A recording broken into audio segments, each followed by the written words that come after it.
ಮೂರನೇದು ಏನಾದರೂ ದಲಿತರು ಕನಸು ಕಾಣ್ತಾ ಇದೆ ಕರ್ನಾಟಕದಲ್ಲಿ ಸಿದ್ದರಾಮಯ್ಯ ಸಂದರ್ಭದಲ್ಲಿ ನಾವು ಅಧಿಕಾರಕ್ಕೆ ಬರ್ತೀವಿ ಅಂದ್ರೆ ದಯಮಾಡಿ ಆ ಕನಸನ್ನ ಮರ್ತ್ಬಿಡಿ. ಯಾವ ಕಾರಣಕ್ಕೂ ದಲಿತರಿಗೆ ಅಧಿಕಾರ ಕೊಡಕ್ ಬಿಡೋದೇ ಇಲ್ಲ ಸಿದ್ದರಾಮಯ್ಯನವರು.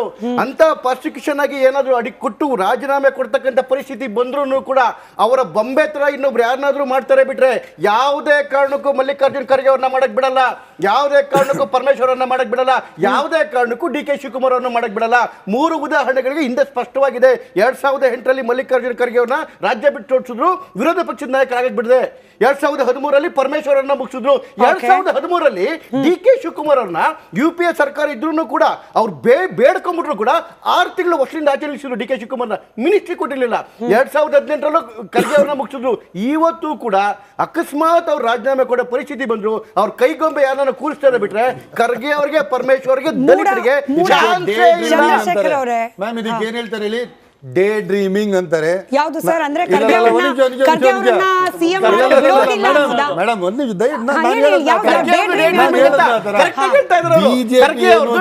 ಸಿದ್ದರಾಮಯ್ಯನವರು ಆರೋಪ ಆಗಿ ಅವ್ರ ಮೇಲೆ ಇದು ಬಂದು ನೋಡಿ, ಇದು ಇವತ್ತಿಂದಲ್ಲ ಹುಲಿ ಬಂತು 2013ರಿಂದ ಹೇಳ್ಕೊಂಡ್ ಬರ್ತಿದ್ದಾರೆ ಇವರು. ಏನು ಅಂದ್ರೆ ಕಾಂಗ್ರೆಸ್ ಹಿಂಗ್ ಮಾಡ್ತು ಹಂಗ್ ಮಾಡ್ತು. ಆ 2014 ಕ್ಯಾಂಪೇನ್ ಅಲ್ಲಿ 2014 ಚುನಾವಣೆಯ ಕ್ಯಾಂಪೇನ್ ಅಲ್ಲಿ ಇವ್ರು ಏನ್ ಹೇಳಿದ್ರೆ ಎಷ್ಟು ಹಗರಣ ಆಗಿದೆ ಅಂತ ಹೇಳಿದ್ರೆ ಆ ಝೀರೋಗಳು ಕೌಂಟ್ ಮಾಡಕ್ ಆಗಿಲ್ಲ ಅಂತ. 10 ವರ್ಷಗಳಾಯ್ತು, 10 ಜನರನ್ನ ಆಯ್ತು ಒಳಗಡೆ ಹಾಕಕ್ಕೆ ಇವ್ರು ಆಗಿಲ್ಲ. ಮೋದಿ ಅವರು ಅಂತ ಈ ಆರೋಪ ಪ್ರತ್ಯಾರೋಪ. ಮುಖ್ಯಮಂತ್ರಿಗಳು ಪ್ರೆಸ್ ರಿಲೀಸ್ 40% ಕಮಿಷನ್ ಸರ್ಕಾರ ಕೇಳಿದಕ್ಕೆ ರಾಜ್ಯದ ಜನತೆ ಅರೆಸ್ಟ್ ಆಗಿದೆ. ಗಂಗಾ ಕಲ್ಯಾಣ ಯೋಜನೆ, ಪ್ರವಾಸೋದ್ಯಮ 21 ಹಗರಣಗಳು ಎಷ್ಟು ಜನ ಒಳಗೆ ಕಳಿಸಿದ್ರು ಸಿದ್ದರಾಮಯ್ಯನವರು.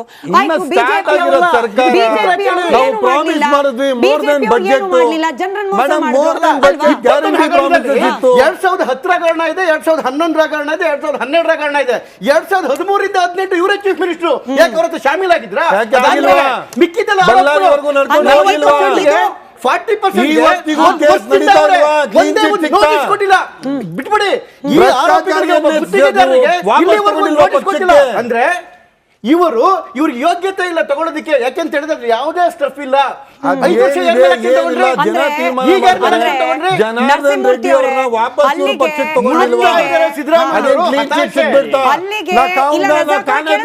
ಕೇಳಿಸ್ಕೊಳ್ಳಿ, ನೀವೇ ಎತ್ಕೊಟ್ಟಿದ್ ಪಾಯಿಂಟ್ ಇದು. ಬಿಜೆಪಿ ಹಗರಣ ಅಂತಂದ್ರು ಏನು ಮಾಡ್ಲಿಲ್ಲ. ಈಗ ಸಿದ್ದರಾಮಯ್ಯ ಅವರು ಪಟ್ಟಿ ಕೊಟ್ಟಿದ್ದಾರೆ, ಅಲ್ಲಿಗೆ ರಿವೆಂಜ್ ಪಾಲಿಟಿಕ್ಸ್.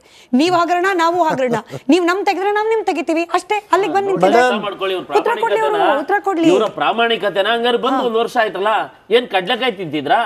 21 ಹಗರಣ ಐತಲ್ಲ, ಅಲ್ಲ ಸಮಯ ಕೇಳಿಸ್ಕೊಳ್ಳಿ. ನೀವು ದಯಮಾಡಿ ಕೇಳಿಸ್ಕೊಳ್ಳಿ. ನೀವು ಮಾತಾಡಿದ್ರೆ ನಾವೆಲ್ಲ ಸೈಲೆಂಟ್ ಆಗಿರ್ತೀವಿ. ದಯಮಾಡಿ ಕೇಳಿಸ್ಕೊಳ್ಳಿ. ಈಗ 21 ಹಗರಣ ನೀವು ಬರಕ್ಕಿನ್ನ ಮುಂಚೆನೆ ಆಗಿತ್ತಲ್ಲ, ಅವ್ರನ್ನ ಏನ್ ಮಾಡಿದ್ರಿ ನೀವು? ಮಾಡೋಣ ಯಾವಾಗ?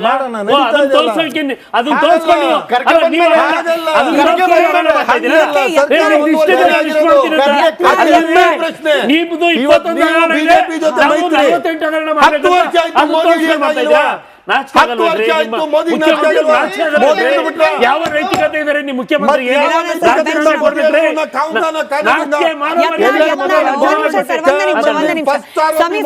ಸಮಿ ಸರ್, ಯತ್ನಾಳ್ ಅವ್ರ ಜೊತೆಯಲ್ಲಿ ನಮ್ಮ ಪೊಲಿಟಿಕಲ್ ಬ್ಯೂರೋ ಹೆಡ್ ವಿಜಯ್ ಅವರು ಇವತ್ತೊಂದು ಚಿಟ್ಚಾಟ್ ನಡೆಸಿದ್ರು. ಅಂದ್ರೆ ಒಂದು ಮಾತುಕತೆ, ಅದರಲ್ಲಿ ಅಡ್ಜಸ್ಟ್ಮೆಂಟ್ ಅಂತ ಹೇಳಿದ್ರು. ಅದೊಂಚೂರು ಬೈಟ್ ಪ್ಲೇ ಮಾಡಿ, ಆ ಚಿಟ್ಚಾಟ್ ಪ್ಲೇ ಮಾಡಿ.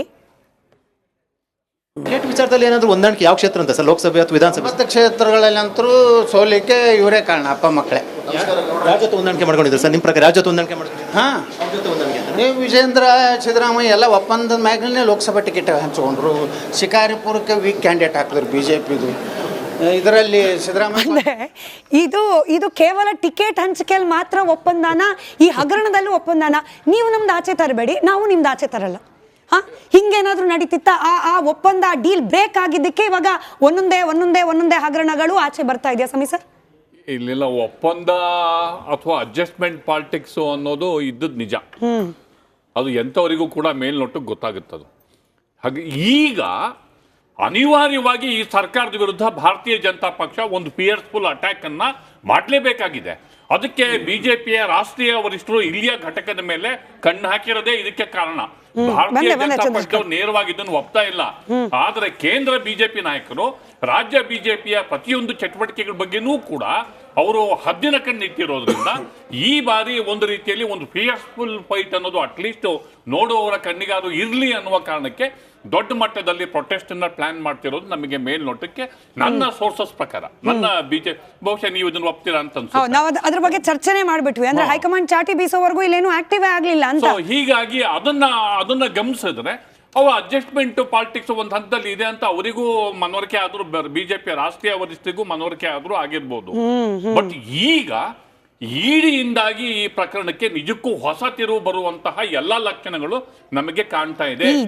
ಇಡಿ ಕರ್ನಾಟಕ ರಾಜಕಾರಣದಲ್ಲಿ ಕೋಲಾಹಲ ಮತ್ತು ಬಿರುಗಾಳಿಯನ್ನು ಎಬ್ಬಿಸುವಂತಹ ಸಾಧ್ಯತೆಗಳು ಹೆಚ್ಚಾಗಿದೆ. ಸೊ ಹೀಗಾಗಿ ರಾಜ್ಯಪಾಲರು ಇದಕ್ಕೆ ಎಷ್ಟು, ಯಾಕೆಂದ್ರೆ ರಾಜ್ಯಪಾಲರು ಒಂದು ವೇಳೆ ಅನುಮತಿ ಕೊಟ್ಟರು ದಟ್ ಈಸ್ ಕ್ವಶನಬಲ್.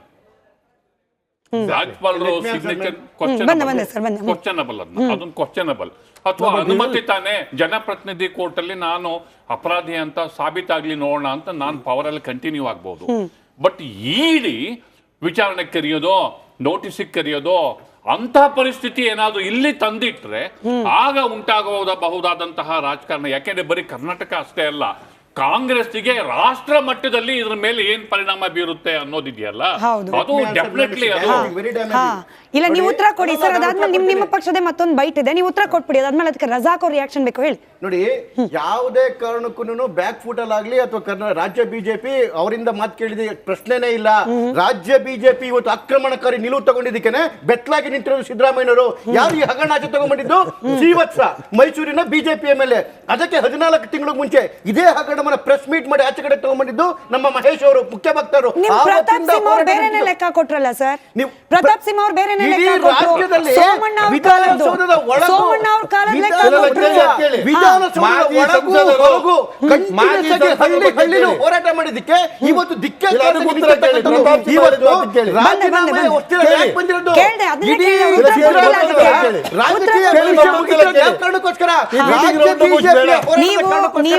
ನೀವು ಹೇಳ್ತಿದ್ದೀರಿ ಚಂದ್ರಶೇಖರ್ ಅವರೇ, ಇವಾಗ ಶ್ರೀವತ್ಸ ಅವರಿಂದ ಆಚೆ ಬಂತು ಅಂತ. ಪ್ರತಾಪ್ ಸಿಂಹ ಅವರು ಇವತ್ತು ಹೇಳ್ಬಿಟ್ರು ಇಲ್ಲ ಇಲ್ಲ ಇದು ಸೋಮಣ್ಣ ಅವ್ರ ಕಾಲ.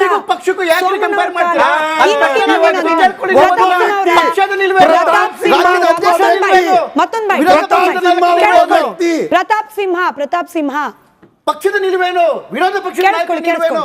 18 ಸೈಟು ಅದು ಬಹುಶಃ ಅವರ ಗಮನಕ್ಕೆ ಬರದಲೇ ಇದ್ದು ಅವ್ರು ಯಾರೋ ಅವ್ರ ಸಂಬಂಧಿಕರೋ ಬಾಮೈದನೋ ಇನ್ಯಾರೋ ಏನೋ ಮಾಡಿದ್ದಾರೆ ಅಂತಲೇ ಅಂದ್ಕೊಳ್ಳೋಣ. ಆ ಸಂದರ್ಭದಲ್ಲಿ BJP ಸರ್ಕಾರ ಇದ್ದೂ ಕೂಡ ಇಂಥದ್ದೊಂದು ಮಣ್ಣು ತಿನ್ನೋ ಕೆಲಸ ಆಗಿದೆ ಅಂತಲೂ ಅಂದ್ಕೊಳ್ಳೋಣ.